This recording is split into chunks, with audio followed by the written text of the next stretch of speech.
आईचं शेपूट.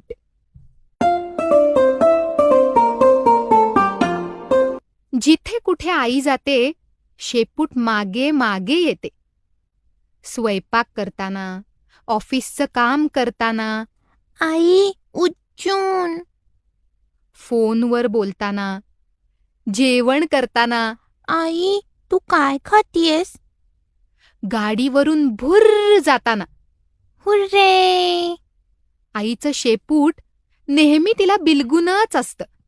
घरी कोणी पाहुणा आला की शेपूट आईच्या मागे लपतं.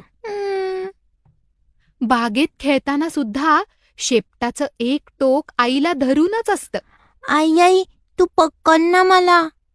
आई शी शू किंवा अंघोळीला बाथरूममध्ये गेली की शेपूट दारावर ठक ठक ठक करत भोकाड पसरतं. आई. रात्र झाली की शेपूट आईला गुरगुटून झोपी जातं. शेपटाला वाटतं, मी म्हणजे आई आणि आई म्हणजे मी. आम्ही एकच तर आहोत.